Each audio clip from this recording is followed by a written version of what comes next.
ఇక బ్రేకింగ్స్ చూస్తున్నాం. హైదరాబాద్ గాంధీ భవన్ లో ముఖ్యమంత్రి రేవంత్ రెడ్డి అధ్యక్షతన మరి కాసేపట్లో టీపీసీసీ విస్తృత స్థాయి కార్యవర్గ సమావేశం జరగనుంది.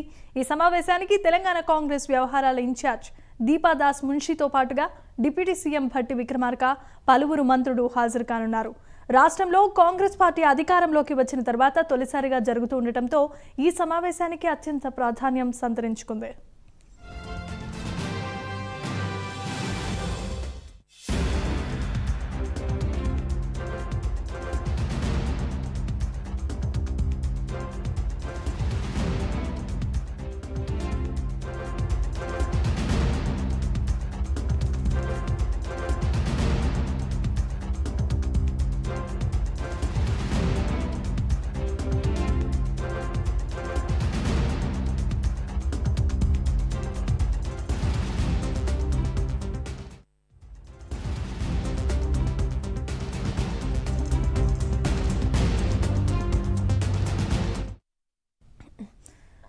బ్రేకింగ్స్ చూస్తున్నాం. హైదరాబాద్ గాంధీ భవన్ లో ముఖ్యమంత్రి రేవంత్ రెడ్డి అధ్యక్షతన మరి కాసేపట్లో టీపీసీసీ విస్తృత స్థాయి సమావేశం జరగనుంది.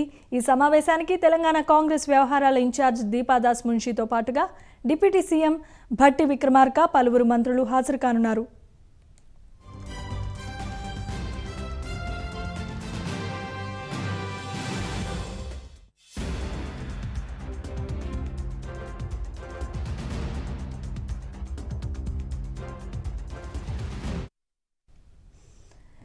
రాష్ట్రంలో కాంగ్రెస్ పార్టీ అధికారంలోకి వచ్చిన తర్వాత తొలిసారిగా ఈ సమావేశం జరుగుతూ ఉండటంతో సమావేశానికి అత్యంత ప్రాధాన్యత సంతరించుకుంది. ఇదే అంశానికి సంబంధించి మరిన్ని అప్డేట్స్ ను మా కరెస్పాండెంట్ నాగేంద్ర అందిస్తారు.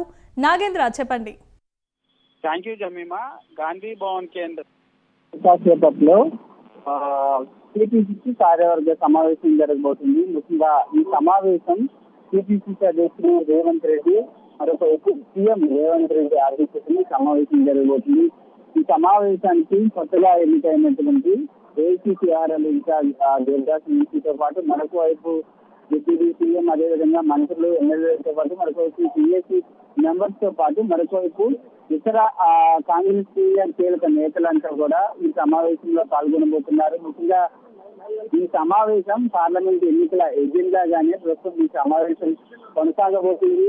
ఈ సమావేశంలో ముఖ్యంగా ఇప్పటికే ఒక్కొక్కరుగా గాంధీ భవన్ మధ్యాహ్నం 2 గంటలకి ఇందిరాభవన్ కేంద్రం, గాంధీ భవన్ వద్ద ఉన్నటువంటి ఇందిరాభవన్ కేంద్రం వద్ద ఇందిరాభవన్ లో ఈ సమావేశం ముఖ్యంగా ఈ సమావేశంలో రాబోయేటటువంటి పార్లమెంట్ ఎన్నికల లక్ష్యంగా ఎజెండాగానే ఈ సమావేశం జరుగుతుంది. ఎందుకంటే రాబోయేటటువంటి పార్లమెంట్ ఎన్నికల్లో అభ్యర్థులను సంక్రాంతి తర్వాత ప్రకటిస్తామంటూ కూడా చెప్పినటువంటి నేపథ్యంలో అభ్యర్థులను ఎవరెవరిని ఎంపిక చేయాలి, అదేవిధంగా పార్లమెంట్ ఎన్నికల్లో ఏ విధమైనటువంటి వ్యవహారాలతో ముందుకు వెళ్ళాలన్న దానికంటే ప్రధానంగా చర్చించబోతున్నారు. దాంతో పాటు మరొక వైపు మంత్రివర్గ కూర్పుకు సంబంధించి ఇప్పటికే ముఖ్యమంత్రితో పాటు మరొక వైపు 11 మంది మంత్రులు మంత్రివర్గంలో ఉన్నటువంటి నేపథ్యంలో మరొక 6 మంత్రివర్గంలో తీసుకోవాల్సినటువంటి అవసరం ఉంది. ఆ 6 మంత్రివర్గంలోకి సంబంధించినటువంటి అంశం పైన కూడా చర్చించబోతున్నారు. దీంతో పాటు మరొకవైపు కీలకంగా మంత్రివర్గ పూర్తికి ఒక క్లారిటీ రావాలంటే ముఖ్యంగా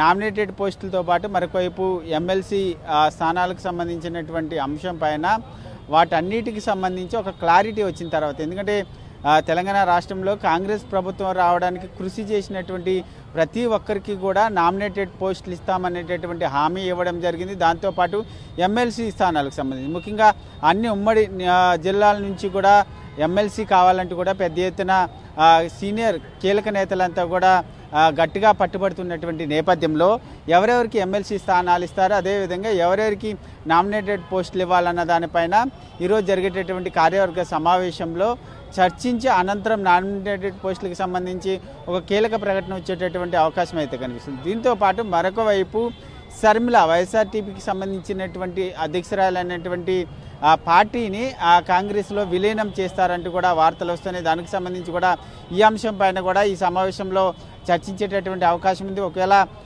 వైఎస్ఆర్టీపీని కాంగ్రెస్లో విలీనం చేస్తే శర్మిలాని ఏపీ అధ్యక్షురాలుగా కాంగ్రెస్ అధ్యక్షురాలుగా నియమిస్తారా, లేక తెలంగాణ రాష్ట్రంలో రాబోయేటటువంటి పార్లమెంట్ ఎన్నికల్లో ఆమెతో పోటీ చేస్తారన్న దానిపైన కూడా అభిప్రాయాలు తీసుకునేటటువంటి అవకాశం అయితే కనిపిస్తుంది. ఇప్పటికే గతంలో షర్మిల ఏపీకి అధ్యక్షురాలుగా వస్తే స్వాగతిస్తామంటే కూడా కాంగ్రెస్ నేతలు చెప్పినటువంటి నేపథ్యంలో ఆమెని ఏపీకే పరిమితం చేసేటటువంటి ఆలోచనలో తెలంగాణ కాంగ్రెస్ నేతలు అయితే ఉన్నారు. మరి ఓవరాల్గా చూసుకుంటే ఈరోజు జరిగేటటువంటి సమావేశం అంటే తెలంగాణ రాష్ట్రంలో కాంగ్రెస్ ప్రభుత్వం ఏర్పడిన తర్వాత మొదటిసారిగా టీపీసీసీ కార్యవర్గ సమావేశం ఈరోజు జరుగుతుంది. ఈరోజు జరిగేటటువంటి సమావేశం అత్యంత కీలకంగా కాంగ్రెస్ నేతలు భావిస్తున్నారు. ఎందుకంటే ఈ సమావేశంలో కీలకమైనటువంటి అంశం ప్రధానంగా పార్లమెంట్ ఎన్నికలకు సంబంధించి దాదాపు 15 స్థానాలను కైవసం చేసుకోవడమే లక్ష్యంగా పార్లమెంట్ ఎజెండాను ఈ కార్యవర్గ సమావేశంలో